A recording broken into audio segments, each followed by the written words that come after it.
One story quins. Multiplicacal, opressal, clamor e moce. Êxodo 1:4. O motivo da entrada no Egito. Uma imagem da salvação. Deus enviou seu povo ao Egito com um plano e um propósito. Para formar um povo de Deus, é necessário haver um rei, um povo e um reino, um espaço onde o rei e seu povo habitem juntos sem vergonha. Embora a terra possa ser simbolizada por Canaã, esse reino não é apenas uma porção de terra visível, mas sim um espaço onde Deus está presente. Para o reino de Deus, o rei, que é o próprio Deus, é perfeito desde a eternidade passada até a eternidade futura. No início, o Éden era o reino de Deus, quando não havia vergonha entre Deus e o homem. Mas, após o pecado de Adão e Eva, o Éden deixou de ser o reino de Deus. E depois de serem expulsos, os seus descendentes continuaram a pecar e não puderam estabelecer o reino completo de Deus. Eles não conseguiam guardar a lei que Deus lhes havia dado como seu povo. Então Deus começou com Abraão e desenhou repetidamente o plano da sua salvação. A salvação de Deus começa com o chamado para sair deste mundo, um mundo rico e cheio de abundância, mas dominado pelo pecado. Um mundo de pecado. Deus arranca dos corações a dependência nas riquezas do mundo e ensina a romper com ele. Ele conduz o coração de seu povo a reconhecer que este mundo não é a verdadeira pátria onde devem habitar. E assim, ele volta o coração do povo para o seu reino, para a pátria verdadeira. Ele faz com que desejem uma morte melhor, mais abençoada do que aquela que alcançou o mundo inteiro. Esse é o primeiro passo, tirá-los da terra de fartura, que representa este mundo. É por isso que Deus chamou Abraão para fora de Ur dos Caldeus, a terra da abundância, e o levou para a terra de fome, Canaã. Quando cremos em Jesus Cristo, pode ser que, por um momento, prosperemos neste mundo, assim como Abraão, Isaque, Jacó e José prosperaram. Mas essa não é a finalidade do chamado. Abraão desceu uma vez ao Egito sem consultar a Deus e recebeu prata e ouro, além de ovelhas, bois, jumentos e jumentas, servos e servas, e camelôs. Mas essas coisas não foram dadas para serem desfrutadas para sempre.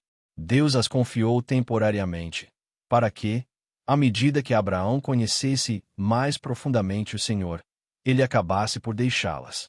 Quando Deus disse a Isaque para não descer ao Egito, Isaque obedeceu, e colheu 100 por 1 naquela terra, sendo abençoado por Deus. Mas isso não era uma promessa de que Deus continuaria derramando bênçãos em abundância para sempre. Era apenas um vislumbre, uma antecipação da plenitude que o povo de Deus um dia experimentará no reino de Deus. As palavras ditas sobre Jacó, de que ficou riquíssimo, e tinha grandes rebanhos, servas e servos, camelôs e jumentos, não tinham como propósito fazê-lo viver bem longe de Deus. Pelo contrário, era para levá-lo a reconhecer a mão de Deus, que o sustentou mesmo em meio às aflições, e para que ele voltasse ao Senhor. Nós também podemos vir a ter poder e influência, como José teve. Mas isso não foi, para José, a bênção final da salvação. Foi um poder confiado por um tempo, com um propósito, o reino de Deus. E isso precisa estar muito claro para nós. Por isso, precisamos lembrar sempre do que Deus repetidamente disse a Abraão sobre o Êxodo. Deus não enviou seu povo ao Egito para lhes dar as riquezas do Egito como um presente. Em vez disso, ele estava apontando para a jornada da salvação, uma jornada que começa deixando para trás a fartura do Egito, que representa a fartura deste mundo. Idtel. O Egito era uma terra de fartura, irrigada pelo rio Nilo. Bastava desejar, e se podia tirar água por meio de canais. Era como o jardim do Senhor. Mas com toda essa fartura vinham os ídolos e a plenitude do pecado. No meio daquela abundância, a humanidade pecadora deixou de reconhecer a Deus, aquele que governa a natureza e a vida, e trocou a glória de Deus por ídolos. A Bíblia diz: pois desde a criação do mundo os atributos invisíveis de Deus, seu eterno poder e sua natureza divina, têm sido vistos claramente, sendo compreendidos por meio das coisas criadas, de forma que tais homens são indesculpáveis. Porque, tendo conhecido a Deus, não o glorificaram como Deus, nem lhe renderam graças, mas os seus pensamentos tornaram-se fúteis, e os seus corações insensatos se obscureceram. Dizendo-se sábios, tornaram-se tolos e trocaram a glória do Deus imortal por imagens feitas segundo a semelhança do homem mortal, bem como de aves, quadrúpedes e répteis. Multiplication. A Bíblia diz que a situação do povo de Deus no Egito era esta. Os israelitas, porém, foram férteis e multiplicaram-se muito. Tornaram-se tão numerosos e fortes que encheram o país. Mesmo sendo oprimidos, multiplicavam-se ainda mais. Foi Deus quem os fez frutificar, multiplicar e encher a terra, para que ele formasse uma nação, o seu povo. Mas os pecadores, que desejam desfrutar e se deleitar na fartura deste mundo, não compreendem a origem dessa multiplicação. O testemunho repetido do Êxodo, dado por meio de Abraão, de Jacó e de José, deveria ter sido passado dos pais para os filhos, tornando-se o anseio do coração de cada geração. Mas a fartura do Egito foi mais que suficiente para capturar seus corações. A herança da fé que deveria ter sido transmitida foi sepultada na prosperidade do Egito. Um rei que não conhecia José. Quando chegou o tempo de Deus, haviam-se passado 400 anos desde que a família de Jacó havia entrado no Egito. Era o tempo que Deus havia anunciado a Abraão. Mas o povo de Deus já não desejava mais sair do Egito. Talvez, naquela época, o testemunho sobre o Êxodo havia se tornado apenas uma lenda. Foi então que surgiu um novo rei sobre o Egito, um rei que não conhecia José, nem a grande libertação que ele havia trazido durante o tempo de fome. Por causa disso, foram colocados capatazes sobre o povo de Deus, e pesados fardos lhes foram impostos. Eles foram afligidos e forçados a construir as cidades-celeiros de Pitom e Ramessés para o faraó. Para o povo que antes havia desfrutado da abundância do Egito, isso parecia um grande sofrimento. Mas nós sabemos, a abundância no mundo não é a bênção. Conhecer a Deus é a verdadeira bênção. E a pobreza no mundo não é a maldição. Estar separado de Deus é a verdadeira maldição. Por isso, assim como fez com Jacó, Deus agora começa a pressionar o seu povo, Israel. A pressão. Por causa do rei que não conhecia José, começaram o sofrimento e o trabalho pesado. A Bíblia diz que eles foram oprimidos. O rei do Egito chegou a ordenar às parteiras hebreias que matassem todos os bebês do sexo masculino que nascessem entre os israelitas. E mandou que todo o seu povo lançasse no rio Nilo cada menino hebreu recém-nascido. O cuidado de Deus. Deus vigiava sobre a frutificação e multiplicação do seu povo. Quanto mais o rei do Egito os oprimia, mais eles se multiplicavam. Embora o rei ordenasse a morte dos meninos, Deus cuidou das parteiras que o temiam e desobedeceram ao decreto do rei. Se o sofrimento não vem de Deus, ele trará apenas destruição, e não haverá saída. Mas se o sofrimento for permitido por Deus, ele trará a bênção, e sempre haverá um caminho de escape. Gemedel. Até então, embora vivessem como estrangeiros e escravos em terra alheia, o povo de Deus estava enterrado na abundância do Egito, e não havia gemido. Mas agora, eles começaram a gemer. Embora o rei do Egito tenha morrido, a opressão não cessou. Por causa do trabalho árduo, eles gemeram e clamaram, e seus clamores subiram até Deus. E Deus os ouviu. Não foi Deus quem causou o sofrimento ao seu povo. Pelo contrário, ele permitiu que Faraó impusesse sua opressão, para os propósitos do seu próprio reino. E por meio disso, Deus levou o seu povo a finalmente gemer por causa da vida no Egito. Esse gemido surgiu exatamente no tempo que Deus já havia determinado. Foi um tempo que Deus havia preparado. Ele não procurou uma solução por causa da situação. Assim como ele já havia preparado um céu perfeito antes da criação, ele também já havia planejado a jornada do Êxodo. Ele os havia enviado ao Egito, e quando chegou o tempo designado, seu povo clamou. Antes do chamado, Moisés. Moisés também passou por uma jornada de fé, assim como os patriarcas da fé que vieram antes dele. Ele também teve momentos de fraqueza, em que sua fé vacilou.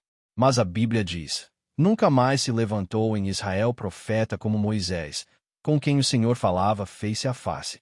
Ainda assim, Moisés teria sido apenas mais um pecador, se não fosse pela graça e pela mão sustentadora de Deus. O cesto de juncos. Moisés nasceu da tribo de Levi. Antes dele, seus irmãos mais velhos, Arão e Miriam, já haviam nascido. Moisés era 3 anos mais novo que Arão, e havia uma diferença significativa de idade entre ele e Miriam. Quando Moisés nasceu, sua mãe Joquebede viu algo diferente nele, algo singular em comparação com outras crianças. Mesmo num tempo em que Faraó havia ordenado que todo menino hebreu recém-nascido fosse lançado ao Nilo, ela o escondeu por 3 meses. Quando não pôde mais escondê-lo, colocou-o num cesto de juncos, vedado com betume e piche, e o deixou entre os juncos à beira do rio Nilo, com sua irmã Miriam observando de longe. Esse cesto de juncos que salvou Moisés é como a arca que salvou o povo de Deus durante o juízo pelas águas, e como a arca da aliança que mais tarde habitaria no tabernáculo durante a peregrinação no deserto. O cesto foi coberto com betume, assim como a arca de Noé, e a arca da aliança, revestida de ouro, foi aspergida com o sangue da expiação. A vida de Moisés foi preservada por meio daquele cesto, assim como a arca durante o dilúvio. E mais tarde, por meio da arca da aliança, Moisés conduziria o povo de Deus à vida. Moisés. Embora Faraó tivesse ordenado a morte de todos os meninos hebreus recém-nascidos, no plano soberano de Deus, a filha de Faraó desceu ao rio Nilo para se banhar justamente naquele momento, e encontrou Moisés. A compaixão encheu seu coração, e, por sugestão de Miriam, Moisés pôde ser amamentado e cuidado com segurança pelas mãos de sua própria mãe. Mais tarde, quando já era maior, foi levado à filha de Faraó e passou a ser criado como príncipe egípcio, educado em toda a sabedoria do Egito, poderoso em palavras e ações. A filha de Faraó lhe deu o nome de Moisés, dizendo: "Porque das águas o tirei." E, junto com o cesto de juncos, o significado do nome de Moisés aponta para o que aconteceria mais tarde. Ele tiraria o povo de Deus, libertando-os das águas pecaminosas do Egito e das águas da morte, no Mar Vermelho. Moisés recebe o chamado. Não sabemos ao certo quando Moisés recebeu seu chamado para a salvação. O chamado que ele recebeu aos 80 anos deve ser compreendido como um chamado para a missão, e não para a salvação. Criado pelas mãos de sua mãe biológica, Moisés certamente desenvolveu um senso de identidade com o seu povo e com certeza ouviu falar do Deus de seus antepassados. Vivendo como filho de Deus, mas na vida de um pecador, Moisés. 40 anos se passaram. Moisés agora tem 40 anos. Esses 40 anos, vividos como príncipe do Egito, devem ter sido cheios de conflitos internos. Desde jovem, embora fosse criado no palácio como um príncipe egípcio, Moisés sabia que era hebreu. Um dia, ele viu um egípcio espancando um hebreu. Movido pelo que viu, Moisés matou o egípcio. No dia seguinte, ao tentar intervir numa briga entre 2 hebreus, eles o rejeitaram. Ao perceber que a notícia havia se espalhado, Moisés fugiu para a terra de Midian para escapar de Faraó. Se Moisés não tivesse fé em Deus, poderia ter vivido o resto da vida em luxo e conforto. Mas Moisés tinha fé. Talvez ainda fosse imatura, cheia de altos e baixos, mas era fé, sim. A Bíblia diz: pela fé Moisés, já adulto, recusou ser chamado filho da filha do Faraó, preferindo ser maltratado com o povo de Deus a desfrutar os prazeres do pecado por algum tempo. Por amor de Cristo, considerou sua desonra uma riqueza maior do que os tesouros do Egito, porque contemplava a recompensa. Ainda não era o tempo de Deus, nem o caminho de Deus. 40 anos como príncipe, no Egito. Aos olhos humanos, Moisés tinha tudo: habilidade, força, preparo e capacidade. Em sua própria mente, ele estava pronto. Moisés pensava: certamente meus irmãos entenderão que Deus me enviou para salvá-los. Mas o tempo do êxodo ainda não havia chegado. E esse não era o caminho que Deus usaria para libertar seu povo. Moisés acreditava que estava pronto para ser usado por Deus para salvar os israelitas. Mas Deus tinha um plano muito maior. Não seria por meio de um homem, agindo sozinho. O plano de Deus era libertar toda a nação, todo o seu povo, do Egito, essa terra semelhante à Babilônia, de uma só vez. Mais 40 anos. Moisés acaba passando mais 40 anos no deserto de Midian. Se os primeiros 40 anos de sua vida serviram para preparar sua força e capacidade, os próximos 40 seriam para que ele aprendesse a negar completamente a si mesmo, para ser humilhado, esvaziado. Se Moisés tivesse sido usado por Deus aos 40 anos, cheio de paixão e autoconfiança, o povo de Israel poderia ter morrido no deserto, não pela disciplina de Deus, mas pelo temperamento de Moisés. Na terra de Midian, Moisés conhece Jetro, o sacerdote de Midian, que Deus já havia preparado. Moisés casa-se com Zípora, filha de Jetro, e eles têm um filho, a quem dá o nome de Gerson. Esse nome significa: tornei-me estrangeiro em terra estrangeira. Essa identidade de estrangeiro, assim como o cesto de juncos e o próprio nome de Moisés, é um sinal que aponta para sua futura missão.